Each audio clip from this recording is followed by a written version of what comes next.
थेट जाऊया, खासदार संजय राऊत बोलतायत. साधारण 36 लाख शेतकऱ्यांना हा फटका बसलेला आहे. 36 लाख शेतकरी. आता या 36 लाख शेतकऱ्यांना त्यांचं पीक, पशुधन, घरदार गावाच्या गावं वाहून गेली आणि 9 लाख कोटीचं कर्ज असलेल्या या सरकारनं 2,215 रुपये कागदावरती मंजूर केले. शिवसेना पक्षप्रमुख उद्धव ठाकरे यांनी काल केंद्र सरकारकडून 10,000 कोटीची मागणी केली. केंद्र सरकार ती मिळाल्याशिवाय मराठवाडा पुन्हा उभा राहणार नाही. उभा राहण्यासाठी फार वेळ लागेल, पण तग धरणार नाही. आत्ताच्या परिस्थितीत 10,000 कोटी तात्काळ मराठवाड्याच्या पूरग्रस्तांना मदत मिळावी अशी मागणी शिवसेना पक्षप्रमुख उद्धव ठाकरे यांनी केली आहे. आता आपल्या सही शिक्क्यांच्या चिन्हाच्या पिशव्यामधून मदत वाटण्याचं काम तिकडे सुरू आहे. हे किती निर्लज्जपणा आहे. लोक मरतायत आणि त्या मृद्यांचं राजकारण तुम्ही करताय, बरं का. म्हणजे भगव्या पिशव्या ठीक आहे, त्याच्यावर तुमचे फोटो, त्याच्यावर तुमच्या पक्षाचं चिन्ह, हे राजकारण करण्याचं आणि प्रचार करण्याचं कोणतं तंत्र ह्या लोकांनी निर्लज्जपणाचं अवलंबलेलं आहे मला कळत नाही. एका बाजूला भारतीय जनता पक्षाचा वेगळा कारभार, दुसऱ्या बाजूला मिंदे गटाचं वेगळं आहे, त्यानंतर अजित पवार गट येईल. म्हणजे ही इथेसुद्धा स्पर्धा चालली आहे का तुमची? लोक मरत आहेत, आक्रोश चालला आहे, लोक वाहून जात आहेत. म्हणजे अशा प्रकारे काम करणारं सरकार, निर्दयपणे काम करणारं सरकार या राज्यामध्ये आहे. किमान माणुसकी नाही, प्रत्येक ठिकाणी राजकारण आणि पैशाची मस्ती. एवढी मस्ती पैशाची असेल तर स्वतःच्या घरच्या तिजोऱ्या रिकाम्या करा. ठेकेदाराकडून लुटलेल्या पैसे, बरं का, तुम्ही दामाजी पंथात ठेकेदाराकडून नगरविकास खात्यानं शक्तिपीठ मार्गात, समृद्धी महामार्गात लुटलेला पैसा मराठवाड्यातल्या शेतकऱ्यासाठी मोकळा करा आणि अबालवृद्ध, तरुण, विद्यार्थी, महिला यांना मदत करा. ही सरकारची जबाबदारी आहे. शिवसेना पक्षप्रमुख उद्धव ठाकरे हे उद्या मराठवाड्याच्या दौऱ्यावर चाललेले आहेत. त्यांचा कार्यक्रम लवकरच जाहीर होईल, पण आम्ही सगळे उद्या मराठवाड्याच्या दौऱ्यावर जात आहोत.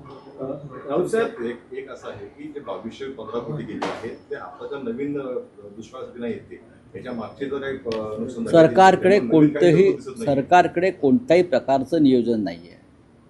याआधीसुद्धा जो दुष्काळ आला, अवकाळी पाऊस आला, त्या संदर्भात जी आश्वासनं दिली ती अद्याप पूर्ण झालेली नाही. याचं कारण सरकारच्या तिजोरीमध्ये शेतकऱ्यांसाठी कोणत्याही प्रकारचा पैसा उरलेला नाही. ज्या सरकारवर साधारण 9 ते 10 लाख कोटीचं कर्ज आहे, ते सरकार शेतकऱ्यांना कुठून मदत करणार? म्हणून नरेंद्र मोदी यांना माननीय उद्धव ठाकरे साहेबांनी आवाहन केलेलं आहे की 10,000 कोटी रुपये तुम्ही तात्काळ द्या. एक लक्षात घ्या, ओला दुष्काळ वगैरे हा शब्द सोडून द्या. हा आघात साधा नाही. फक्त पिकं नाही वाहून गेली आहे, शेतं, माती, जमिनी वाहून गेल्या. ज्या मातीमध्ये पीक काढलं जातं ती मातीच उरलेली नाही, ती जमीन उरलेली नाही आहे. त्याच्यामुळे पुढल्या अनेक पिढ्यांचं नुकसान आहे शेतकऱ्यांच्या. मराठवाडा शेतीच्या दृष्टीनं पूर्णपणे उद्ध्वस्त झालेला आहे. हे या सरकारच्या लक्षात आलं आहे का? जे आपल्या दाढीचे फोटो, बरं का, पिशव्यांवर छापून मदत वाटतायत किंवा प्रचार करतायत, त्यांना एक कळलं आहे का की किती मोठं गंभीर नुकसान झालेलं आहे? काय ही मतं मागण्याची किंवा प्रचार करण्याची वेळ नाही आहे, त्यांना समजायला पाहिजे सगळ्यांना. हे भाजपलाही समजायला पाहिजे, हे मिंदे गटाला समजायला पाहिजे, आणि जे कोणी करू इच्छितात त्यांनाही हे समजायला पाहिजे. हे अत्यंत संवेदनशील असं काम आहे आणि धक्कादायक असा विषय तिथे झालेला आहे. राहुल साहेब, महाराष्ट्रात एक विचित्र परिस्थिती तुम्हालाही पाहायला मिळते का? एकीकडे अतिवृष्टी आहे, शेतकरी संकटात आहे, मंत्री पालकमंत्री शेतकऱ्यांच्या बांधावर जात आहेत, तिकडची परिस्थिती जाणून घेणार आहे, घेत आहेत. पण असं असताना आज राज्याला कुठल्याही सभागृहात विरोधी पक्ष नेता नाही. जो विरोधी पक्ष नेता शेतकऱ्यांची किंवा जनतेची संकट काळात आवाज बनून सरकारपुढे मुद्दे मांडण्याचा प्रयत्न बघा, करतो. हा अत्यंत महत्त्वाचा प्रश्न आहे. अशा वेळेला महाराष्ट्रात विधिमंडळाच्या दोनही सभागृहामध्ये या सरकारनं विरोधी पक्षनेता ठेवला नाही. विधानसभेत देत नाही आणि विधान परिषदेत सुद्धा नेमू दिला नाही. का? अशा वेळेला, अशा संकट समयी सरकारला मार्गदर्शन करण्याचं काम जनतेचा आवाज म्हणून विरोधी पक्षाचा नेता जो असतो तो आवाज उठवत असतो आणि त्यातून सरकारला दिशा मिळते. कारण सरकारबरोबर विरोधी पक्षनेतासुद्धा अशा संकटाच्या जागी फिरत असतो, लोकांची मतं समजून घेत असतो, लोकांचं दुःख समजून घेतो आणि त्यानंतर तो आपली भूमिका मांडतो आणि त्यातूनसुद्धा सरकारला एक दिशा मिळते. पण या राज्याचे मुख्यमंत्री देवेंद्र फडणवीस, या देशाचे पंतप्रधान नरेंद्र मोदी आणि या राज्याचे गृहमंत्री अमित शहा, या तिघांनी लोकशाहीविरुद्ध कट केलेला आहे, कारस्थान केलं आहे आणि या तिघांनी महाराष्ट्राच्या जनतेविरुद्धसुद्धा कारस्थान केलेलं आहे आणि या तिघांनी संपूर्ण राज्याच्या विरुद्ध आमच्या कारस्थान केलं आहे. विरोधी पक्षनेतेपद नसणं विधिमंडळाच्या दोन्ही सभागृहात हा या राज्याच्या जनतेचा जो आक्रोश आहे तो दडपण्याचा प्रयत्न आहे. विधानसभेच्या विरोधी पक्षनेतेपदी भास्कर जाधव यांची नियुक्ती करावी असं विधानसभेतल्या तिन्ही प्रमुख पक्षांनी कळवलं. शिवसेना हा मोठा पक्ष आहे. विधान परिषदेमध्ये सुद्धा अंबादास दानवे निवृत्त झाल्यावर त्या पदावरून काँग्रेसच्या नेतृत्वानं सगळ्यांच्या संमतीनं एक नाव कळवलेलं आहे. मला वाटतं सतेज पाटील यांचं नाव आहे. त्यांनाही नेमलं जात नाही. याचा अर्थ काय समजायचा? लोकशाहीच्या गप्पा मारता ना तुम्ही. स्वातंत्र्य, लोकशाही, अभिव्यक्ती स्वातंत्र्य, संसद, विधानसभा ह्याच्यावर तुम्ही प्रवचनं जोडता. मग तुम्ही दोन्ही सभागृहात महाराष्ट्रात ज्या राज्यातून डॉक्टर बाबासाहेब आंबेडकर निर्माण झाले, त्या राज्यामध्ये 2 सभागृहात विरोधी पक्षनेता नसावा आणि एवढं संकट आहे राज्यामध्ये. आता जनतेच्या वतीनं आवाज उठवणारा तुम्ही नेता, विरोधी पक्ष नेता ठेवलेला नाही आहे. तुम्ही काय जनतेला मदत करणार आहात? राऊत साहेब, आणखी एक निदर्शनास येतं आहे की पालकमंत्री मंत्री जरी दौरे करत असले तरी तिकडच्या स्थानिकांचं म्हणणं आहे, शेतकऱ्यांचं म्हणणं आहे की अधिकारी जुमानत नाही आहेत, पंचनामे होत नाही आहेत.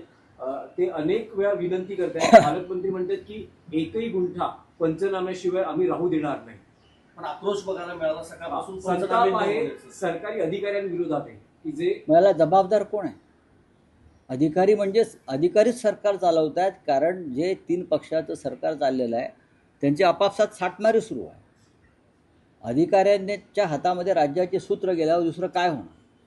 निदान अशा प्रसंगी तरी अधिकाऱ्यांनी किमान माणुसकी दाखवावी. पण अधिकारी काय करणार? तिजोरीमध्ये पैसे नाही आहेत, ट्रेझरीमध्ये पैसे नाही आहेत. कलेक्टर काय करणार? विभागीय आयुक्त काय करणार? ते सुद्धा डोक्याला हात लावून बसले आहेत. आणि म्हणूनच मिंद्यांसारखे लोक या परिस्थितीचा फायदा घेऊन आपल्या दाढीचे, चेहऱ्याचे फोटो टाकून मदत देत आहेत. अहो, सरकार आहे ना, सरकारची मदत आहे.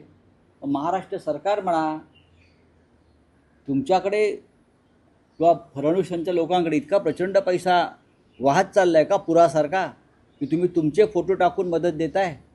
तुम्ही इथेसुद्धा अमानुषपणे राजकारण करताय का? माणसं मरतायत, वाहून चालली आहेत गुरंढोरं सगळी.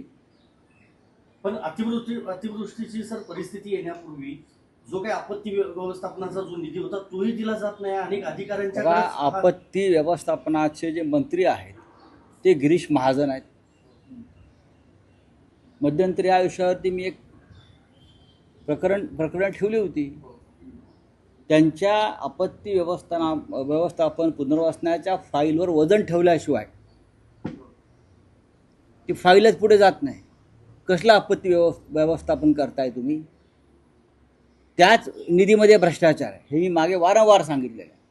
तिथेसुद्धा ठेकेदार बसले आहेत आणि ते सांगतात कोणती फाईल मंजूर करायची की नाही. या विषय मी डिटेल्स व्यवस्थित मागे एका पत्रकार परिषदेत सांगितलेलं आहे की गिरीश महाजन यांच्याकडे जे खातं आहे आपत्ती व्यवस्थापन, त्यात कशा प्रकारे घोटाळे, भ्रष्टाचार, कमिशनबाजी, दलाली, ठेकेदारांचं वजन वापरून फायली मंजूर केल्या जात आहेत हे मी सांगितलं या अभिषेक कौल तेच ते हेच नाव मी सांगितलं होतं ना. ह्यांनी मंजुरी दिल्याशिवाय एकही फाईल पुढे जात नाही. कोण आहे ते? कोण आहे? चला, थँक्यू. बोलिए. महाराष्ट्र में मराठवाड़ा में बड़ी पूर परिस्थिति, आपत्तिजनक परिस्थिति है. पहले उप मुख्यमंत्री एकनाथ शिंदे, परिवहन मंत्री सचिन नाईक वहाँ पे मदद लेते हैं. देखिए, सरकार खुद आपत्ति में है.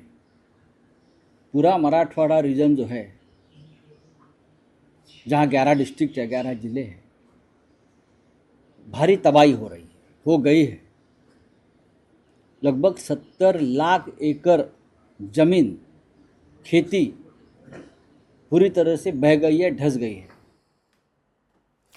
मदत मिळाल्याशिवाय मराठवाडा पुन्हा उभा राहू शकत नाही असं सांगत असतानाच उद्या उद्धव ठाकरे मराठवाडा दौऱ्यावर जात असल्याची माहिती खासदार संजय राऊत यांनी दिलेली आहे.